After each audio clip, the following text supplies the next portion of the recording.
ओम नमो बृहस्पतिदेवाय। नमस्कार, देवभूमि चैनल में आपका स्वागत है। आइए बृहस्पतिवार व्रत कथा आरंभ करते हैं।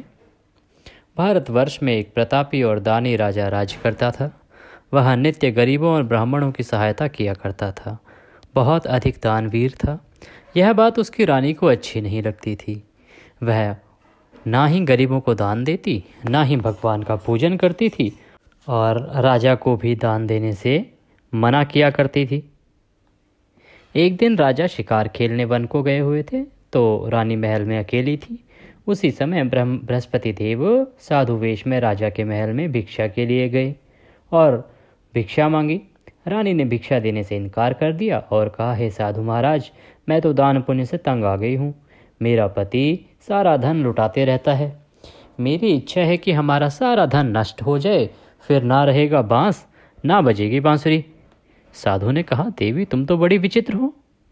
धन संतान तो सभी चाहते हैं, पुत्र और लक्ष्मी तो पापी के घर भी होना चाहिए। यदि तुम्हारे पास अधिक है तो भूखों को भोजन दो, प्यासों के लिए प्याऊ बनवाओ, मुसाफिरों के लिए धर्मशालाएं खुलवाओ। जो निर्धन अपनी कुमारी कन्याओं का विवाह नहीं कर पाते उनका विवाह करो। ऐसे कई काम हैं जिनके करने से तुम्हारा यश बढ़ेगा और परलोक सुधरेगा। परंतु रानी पर उपदेश का कोई प्रभाव न पड़ा। वह बोली, महाराज आप मुझे कुछ न समझाएं। मैं ऐसा धन नहीं चाहती जो हर जगह बांटती फिरूं। मुझसे ये सब नहीं होता। साधु ने उत्तर दिया, यदि तुम्हारी ऐसी इच्छा है तो तथास्तु। तुम ऐसा करना कि बृहस्पतिवार को घर लीपकर पीली मिट्टी से सिर धोना। राजा को बोलना नाई के जाके नाई से हजामत बनवाए और अपने कपड़े धोबी से धुलवाना। ऐसा करने से आपका सारा धन नष्ट हो जाएगा। इतना कहकर वह साधु महाराज वहाँ से आलोप हो गए। साधु के अनुसार कई बातों को पूरा करते हुए रानी को केवल 3 बृहस्पतिवार ही बीते थे कि उसकी समस्त धन संपत्ति नष्ट हो गई। भोजन के लिए राजा का परिवार तरसने लगा। तब एक दिन राजा ने रानी से बोला कि हे रानी, तुम यहीं रहो, मैं दूसरे देश को जाता हूँ, क्योंकि यहाँ पर सभी लोग मुझे जानते हैं, इसीलिए मैं कोई छोटा कार्य नहीं कर सकता। ऐसा कहकर राजा परदेश चला गया। वहाँ वह जंगल में लकड़ी काटता लाता और शहर में बेचता। इस तरह वह अपना जीवन व्यतीत करने लगा। इधर राजा के परदेश जाते ही रानी और दासी दुखी रहने लगी। एक बार जब रानी और दासी को 7 दिन तक बिना भोजन के रहना पड़ा तो रानी ने अपनी दासी से कहा, हे दासी, पास ही नगर में मेरी बहन रहती है। वह बड़ी धनवान है, तू उसके पास जा और कुछ ले आ ताकि थोड़ी बहुत गुजर बसर हो जाए।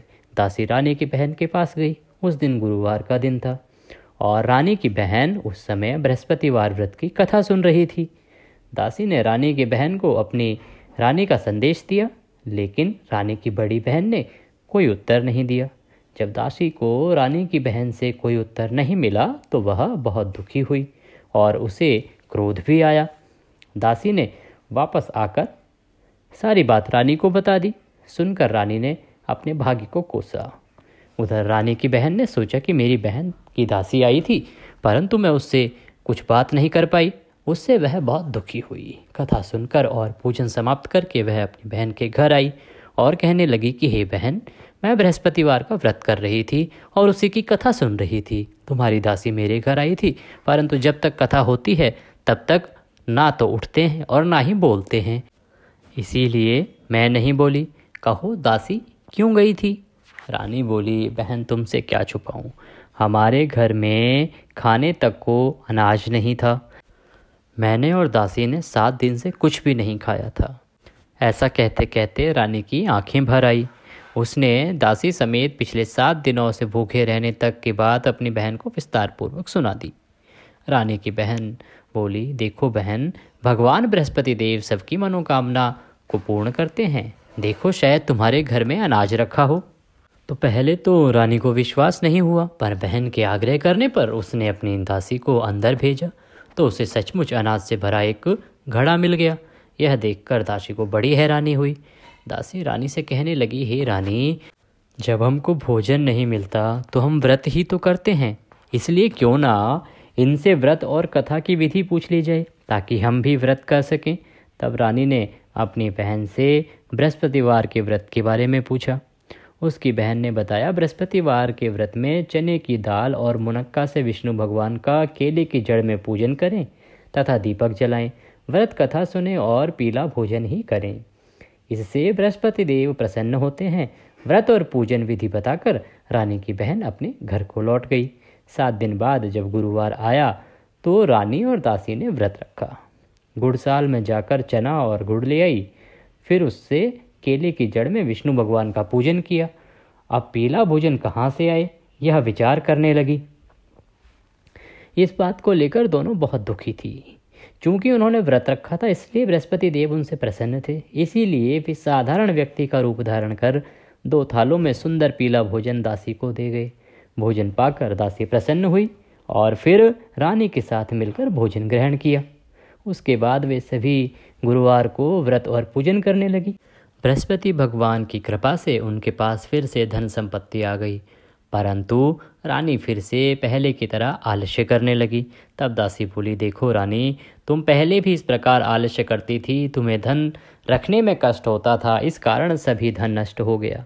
और अब जब भगवान बृहस्पति की कृपा से पुनः धन मिला है तो तुम्हें फिर आलस्य होता है। रानी को समझाते हुए दासी कहती है कि बड़ी मुसीबतों के बाद हमने यह धन पाया है, इसलिए हमें दान पुण्य करना चाहिए, भूखे मनुष्यों को भोजन कराना चाहिए और धन को शुभ कार्यों पे खर्च करना चाहिए, जिससे तुम्हारे कुल का यश बढ़ेगा, स्वर्ग की प्राप्ति होगी और पितृ प्रसन्न होंगे। दासी की बात मानकर रानी अपना धन शुभ कार्यों में खर्च करने लगी, जिससे पूरे नगर में उसका यश फैलने लगा। बृहस्पतिवार व्रत कथा के बाद श्रद्धा के साथ आरती की जानी चाहिए। इसके बाद प्रसाद बांटकर उसे ग्रहण करना चाहिए। एक दिन राजा दुखी होकर जंगल में एक पेड़ के नीचे आसन जमाकर बैठ गया। वह अपनी दशा को याद करके व्याकुल होने लगा। बृहस्पतिवार का दिन था। एकाएक उसने देखा कि निर्जन वन में एक साधु प्रकट हुआ। वह साधु वेश में स्वयं बृहस्पति देव थे। लकड़हारे के सामने आकर बोले, हे लकड़हारे, इस सुनसान जंगल में तू चिंता मग्न क्यों बैठा है? लकड़हारे ने दोनों हाथ जोड़कर प्रणाम किया। उत्तर दिया, महात्मा जी, आप सब कुछ जानते हैं, मैं क्या कहूँ। यह कहकर रोने लगा और साधु को अपनी आत्मकथा सुनाई। महात्मा जी ने कहा, तुम्हारी स्त्री ने बृहस्पति देव के दिन बृहस्पति भगवान का निरादर किया है, जिसके कारण रुष्ट होकर उन्होंने तुम्हारी यह दशा कर दी है। अब तुम चिंता को दूर करके मेरे कहने पर चलो तो तुम्हारे सब कष्ट दूर हो जाएंगे और भगवान पहले से भी अधिक संपत्ति देंगे। तुम बृहस्पति के दिन कथा किया करो। 2 पैसे के चने मुनक्का लाकर उसका प्रसाद बनाओ और शुद्ध जल से लोटे में शक्कर मिलाकर अमृत तैयार किया करो।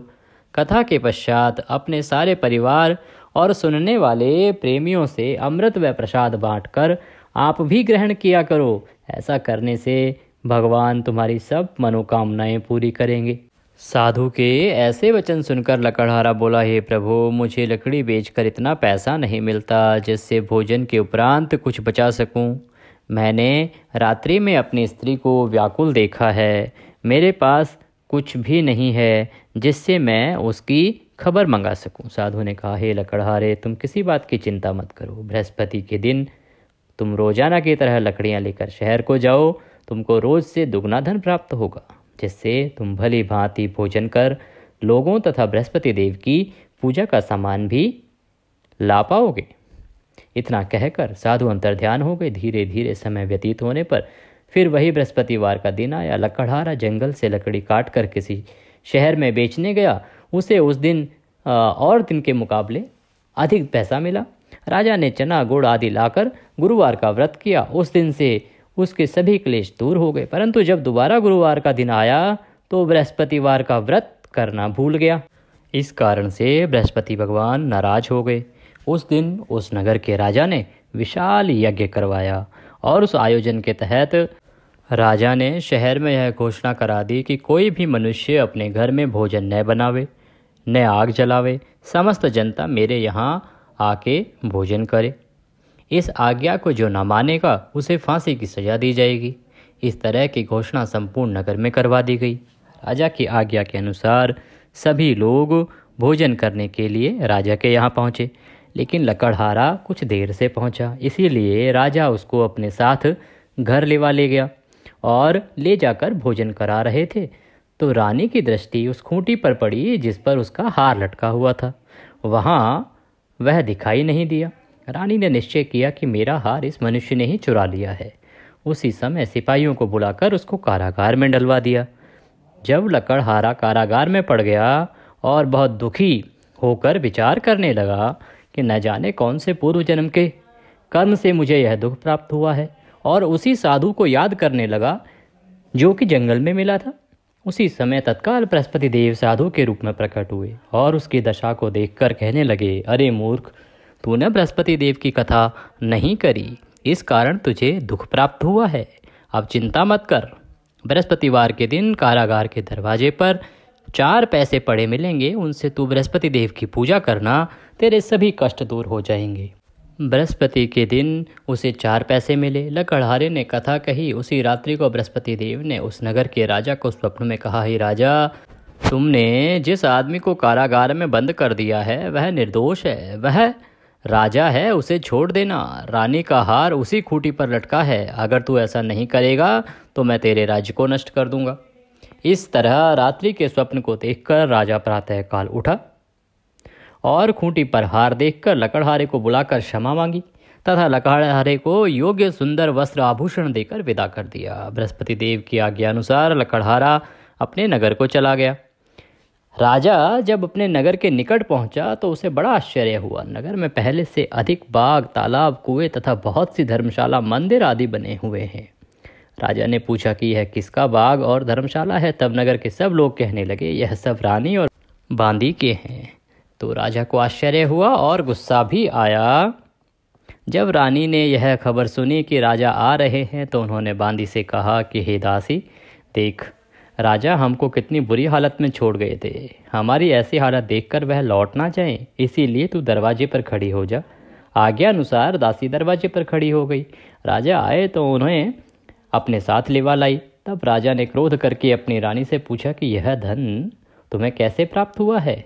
तब उन्होंने कहा, हमें यह सब धन बृहस्पति देव के इस व्रत प्रभाव से प्राप्त हुआ है। राजा ने निश्चय किया कि 7 रोज बाद तो सभी बृहस्पति देव का पूजन करते हैं, परंतु मैं प्रतिदिन और दिन में 3 बार कहानी तथा रोज व्रत किया करूँगा। अब हर समय राजा के दुपट्टे में चने की दाल बंधी रहती तथा दिन में 3 बार कहानी कहता। एक रोज राजा ने विचार किया कि चलो अपनी बहन के यहाँ हो आएं। इस तरह निश्चय कर राजा घोड़े पर सवार हो अपनी बहन के यहाँ को चलने लगा। मार्ग में उसने देखा कि कुछ आदमी एक मुर्दे को लिए जा रहे हैं। उन्हें रोककर राजा ने कहा, अरे भाइयों, मेरी बृहस्पति देव की कथा सुन लो। वे बोले, लो, हमारा तो आदमी मर गया है, इसको अपनी कथा की पड़ी है। परंतु कुछ आदमी बोले, अच्छा कहो, हम तुम्हारी कथा भी सुनेंगे। राजा ने दाल निकाली और जब कथा आधी हुई थी कि मुर्दा हिलने लग गया, और जब कथा समाप्त हो गई तो वह मृत व्यक्ति राम राम करके उठकर खड़ा हो गया। आगे मार्ग में उसे एक किसान खेत में हल चलाता हुआ मिला। राजा ने उसे देख और उससे बोले, अरे भैया, तुम मेरी बृहस्पतिवार की कथा सुन लो। किसान बोला, जब तक मैं तेरी कथा सुनूंगा तब तक 4 हरैया जोत लूँगा। जा अपनी कथा किसी और को सुनाना। इस तरह राजा आगे चलने लगा। राजा के हटते ही बैल पछाड़ खाकर गिर गए तथा किसान के पेट में बड़ी जोर का दर्द होने लगा। उस समय उसकी माँ रोटी लेकर आई। उसने जब यह देखा तो अपने पुत्र से सब हाल पूछा और बेटे ने सभी हाल कह दिया। तो बुढ़िया दौड़ी दौड़ी उस घुड़सवार के पास गई और उससे बोली कि मैं तेरी कथा सुनूंगी, तू अपनी कथा मेरे खेत पर चलकर कहना। राजा ने बुढ़िया के खेत पे जाकर कथा कही, जिसके सुनते ही वह बैल उठकर खड़े हुए तथा किसान के पेट का दर्द भी बंद हो गया। राजा अपनी बहन के घर पहुंचा। बहन ने भाई की खूब मेहमानी की। दूसरे रोज प्रातःकाल राजा जगा तो वह देखने लगा कि सब लोग भोजन कर रहे हैं। राजा ने अपनी बहन से कहा, ऐसा कोई मनुष्य है जिसने भोजन नहीं किया हो? मेरी बृहस्पतिवार की कथा सुन ले। बहन बोली, हे भैया, यह देश ऐसा ही है, पहले यहाँ लोग भोजन करते हैं, बाद में अन्य काम करते हैं। अगर कोई पड़ोस में हो तो देखाऊं। वह ऐसा कहकर देखने चली गई, परंतु उसे ऐसा कोई व्यक्ति नहीं मिला जिसने भोजन न किया हो। अतः वह एक कुम्हार के घर गई जिसका लड़का बीमार था। उसे मालूम हुआ कि उसके यहाँ 3 रोज से किसी ने भोजन नहीं किया है। रानी ने अपने भाई की कथा सुनने के लिए कुम्हार से कहा। वह तैयार हो गया। राजा ने जाकर बृहस्पतिवार की कथा कही, जिसको सुनकर उसका लड़का ठीक हो गया। अब तो राजा की प्रशंसा होने लगी। एक रोज राजा ने अपनी बहन से कहा कि हे बहन, हम अपने घर को जाएंगे। तुम भी तैयार हो जाओ। राजा की बहन अपनी सास के पास गई और जाकर कहा। सास ने कहा, हाँ चली जा, परंतु अपने लड़कों को मत लेके जाना, क्योंकि तेरे भाई के कोई औलाद नहीं है। बहन ने अपने भैया से कहा कि भैया मैं तो चलूँगी, पर कोई बालक नहीं जाएगा। राजा बोला, जब कोई बालक नहीं चलेगा तब तू ही क्या करेगी। बड़े दुखी मन से राजा अपने नगर को लौट गया। राजा ने अपनी रानी से कहा, हम निर्वंशी हैं, हमारा मुंह देखने का धर्म नहीं है। इस प्रकार परेशान राजा ने कुछ भी भोजन आदि नहीं किया। रानी बोली, हे प्रभु, बृहस्पति देव ने हमें सब कुछ दिया है, वह हमें औलाद अवश्य देंगे। उसी रात को बृहस्पति देव ने राजा से स्वप्न में कहा, हे राजा उठ, सभी सोच त्याग दे, तेरी रानी गर्भ से है। राजा की यह बात सुनकर बड़ी खुशी हुई। 9वें महीने में उसके गर्भ से एक सुंदर पुत्र पैदा हुआ। तब राजा बोला, हे रानी, स्त्री बिना भोजन के रह सकती है, पर बिना कहे नहीं रह सकती। जब मेरी बहन आवे तो तुम उससे कुछ मत कहना। रानी ने सुनकर हाँ कह दिया। जब रानी की बहन ने यह शुभ समाचार सुना तो वह बहुत खुश हुई तथा बधाई लेकर अपने भाई के यहाँ आई। तभी रानी ने कहा, घोड़ा चढ़कर तो नहीं आई, गधा चढ़ के आई। रानी की बहन बोली, भाभी मैं इस प्रकार ना कहती तो तुम्हें औलाद कैसे मिलती। बृहस्पति देव ऐसे ही हैं, जैसे जिसके मन में कामनाएं हैं सभी को पूर्ण करते हैं। जो सद्भावना पूर्वक बृहस्पतिवार का व्रत करता है एवं कथा पढ़ता है अथवा सुनता है, दूसरों को सुनाता है, और बृहस्पति देव उसकी सभी मनोकामनाएं पूर्ण करते हैं। भगवान बृहस्पति देव उसकी सदैव रक्षा करते हैं। संसार में जो मनुष्य सद्भावना से भगवान जी का पूजन व्रत सच्चे हृदय से करते हैं तो उनकी सभी मनोकामनाएं पूरी होती हैं। जैसी सच्ची भावना से रानी और राजा ने उनकी कथा का गुणगान किया तो उनकी सभी इच्छाएं बृहस्पति देव ने पूर्ण की। इसीलिए पूर्ण कथा सुनने के बाद प्रसाद लेकर जाना चाहिए। हृदय से उसका मनन करते हुए जयकारा बोलना चाहिए। बोलो बृहस्पति देव की जय, भगवान विष्णु की जय।